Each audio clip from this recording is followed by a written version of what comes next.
Have you ever stopped to ask yourself the question, what is my business actually worth? I'm not talking about your volume or your commissions. I'm talking about your business itself as an asset. Could you actually sell it? Would anybody want it? Or could you bring somebody in from the outside that could help you to run it while you step away and have income continue to come in? Very few real estate agents ask these questions until it's too late. And if you're interested in building something lasting, you can't afford to miss this conversation right now.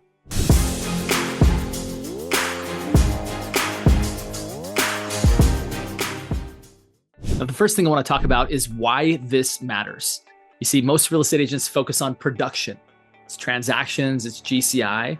And let's be real, we're proud of that, right? Well, here's the issue, is that production income does not equal business equity. If your entire income stops the moment that you stop working, you do not have a business, you have a job. And by simply understanding the value of your business and what levers to pull to actually build business equity will shift your focus from grind now to building something sustainable and valuable far into the future. Now, the second thing that I want to talk about is what actually creates value in a real estate business. Now, again, I'm not just talking about what creates more income, although it will do that as well, but what creates long-term value, what creates actually an increased valued asset called your business.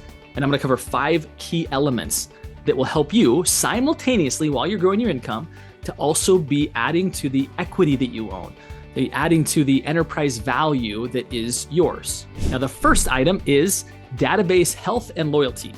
Let me share with you what is not valuable, is if you are just a transactional agent and you have a bunch of internet leads or a list of people to prospect to, people are not going to pay you for that. There is no enterprise value to that. You're essentially handing somebody else a job that they could go get on their own, right? What is valuable is if you have a list of clients who are loyal to you because you've served them multiple times and for years in an advisory level capacity, something that's not easy to duplicate from some online agent. When you have that kind of relationship and you've poured into people in that kind of way, they will likely listen to you, not just at the time that you're consulting them on their real estate, but also when it comes time for you to point their attention to another advisor who will absorb that enterprise value and absorb that business. So a couple of ways to value this is, how many people do you have that meet that qualification? How frequently are you interacting with them and adding value to them? Is it at least annually? Is it maybe even quarterly? And how often are they transacting? And more importantly, how often are they referring you? All of these elements, you should be thinking about ways to increase and improve your enterprise value. Number 2, brand equity. In your local community, are you known? Do people outside of just your clients recognize your brand? Now, the bigger the brand, the more people are likely to want to pay for it, because the higher the conversion rate will be for that new professional who steps into your particular place.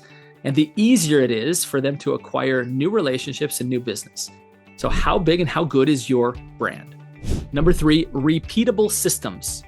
In other words, if you're working from your car and if your desk looks like a bit of a hot mess, and people could not figure out what you have going on that day for the life of them, if you were not there to tell them exactly what that is, then that's a good sign that you're lacking some systems. Now, here's the good news, is it's not that hard to start to systematize yourself. Let me give you a clue. Every time you're doing something that is going to need to be done repeatedly, I would encourage you to just begin to record that. Meaning, if you're in front of your computer and this is how we prepare a home to be listed, number 1 is turn on the Zoom screen and walk somebody through that and keep that recording. Store it in a Google Drive folder and say, this is our operational manual for taking a home and listing live, right? Then begin to create checklists for this.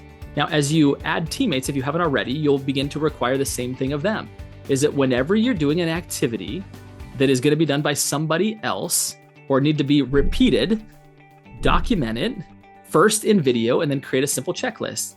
I did this with my coaching company, and it was interesting to me how quickly it was for me to transition to someone else. I had 2 of my employees step out on maternity leave.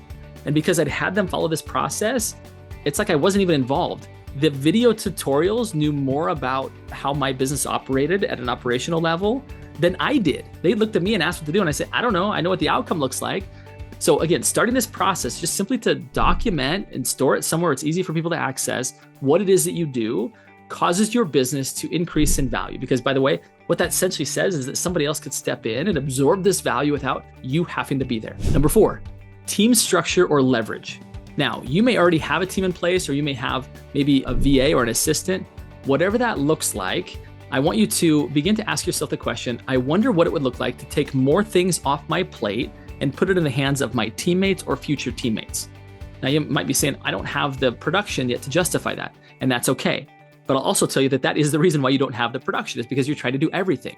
Sometimes we tend to be a bit control freaks and we want to handle and do everything. And in reality, that is what's slowing us down. That's what's keeping us from having the resources to be able to have more leverage. So one of the best ways to do this is to calculate your ideal dollar per hour. In other words, how much money would you like to make in the next 12 months? Like realistically, but also a stretch goal. Okay. Take that number and divide it by 250. That's roughly working days in a year, and then divide that by 8. That will give you $1 per hour. Okay. Now with that $1 per hour, I want you to open up a note on your phone. And every time you find yourself doing an activity that you do repeatedly that is not worthy of you paying somebody else that $1 per hour to do that thing, that should be a sign to you that, well, if I'm going to make that kind of money, I can't be doing that thing. If I'm not willing to pay somebody else, call it $250 an hour, $300 an hour to do that thing, guess what? Then I shouldn't be doing it if I'm actually going to make $300 per hour. So begin making that list. It doesn't mean you could go out and make a bunch of hires right now. What it will do is you will begin to create a job description, and it will become very apparent to you the next role that you need to hire. And by the way, you don't have to have a complete year worth of savings in order to hire somebody. You need maybe 90 days. Put them on a 90-day trial. And that's also putting you on trial to see if the work that you've delegated to them, you can reinvest those hours into actually generating business. That should be enough time. So as you look at budgeting for that next hire, do you have 90 days worth of savings set aside to be able to pay for somebody for that period of time? If so, it might be time for you to make that next hire. Now, core element number 5 is recurring revenue or referral streams. Now you might be saying, Justin, recurring revenue, I'm a real estate agent. I get paid based on a transaction when it closes. I don't get paid every time they pay their mortgage. Wouldn't that be nice, right? But here's the reality is that although you don't get paid that way, you can put in place recurring referral streams. Now, for those that don't know, I authored a book called the Upstream Model, which identifies that there are professional partners in the community who also serve your same ideal clients. They don't compete with you, they complement you. And if you create a strategic partnership with those people as outlined in the Upstream Model, then you can have recurring referral streams. Now, it's really important that you recognize this and that you begin to implement these relationships into your business, because when you do, all of a sudden you have something that's repeatable and you have a series of systems and referral partners who will continue to refer you even when you step out if done correctly. Now, the last thing that I want to talk about is probably the question that's running through your mind right now, which is, okay, this is all great, but how do I know my value? How do I know the value of my business? Well, we've put together some of the greatest minds in real estate, in my opinion. Amy Stockberger is a business partner with me. She's currently in the number 33 ranked real estate agent in the entire country. Amazing, according to Real Trends, by the way. And Don Yoakum, who is one of the most successful builder of real estate team sales organizations in the country over the past several decades. These two minds came together and developed a calculator. Now, this calculator was designed to help a real estate agent identify what is the value of their business right now. Now, you might be saying, Justin, I don't need to sell my business right now. I don't even want to. Why would that matter? Well, it's because once you know that number, your mindset shifts. You start to realize like, oh, okay, that's where I'm at now. And this is where I could go. This is where I need it to go, right? It becomes a motive for you to start to do the things that we talked about in this video. If you have no idea what your business is worth, then guess what? Then you're probably going to continue to work it like a job. And the last day that you pull a sign out of the yard is the last time you ever get paid, which is not necessary. You could be doing, again, very small tweaks as I described, and it changes everything about the way you work and about the outcome that when you decide to be done or even slow down or step out for a period of time, you actually have an entity that continues to pay you when you're not working. So as I mentioned, we've built a real estate business valuation calculator. You don't need to worry about the spreadsheets and the headaches and how all those things come together. We did that lift for you. We've actually put it in the show notes for you to go in and play with. By the way, it'll take you less than a minute to go in and answer these questions. And by the way, these are questions that you already know the answer to. right? These are not difficult questions you've got to go sifting for. You'll know the answers to these. And by the way, the outcome of this, it will give you two answers. It's going to give you a range of what your business is worth now, and then it will give you a range of what your business could be optimized to be worth right now, right? These two values will be really interesting for you. You realize how close you are to having a very valuable business. Now, in closing, I've got just a few final thoughts. You've been trained your entire career to think like a producer.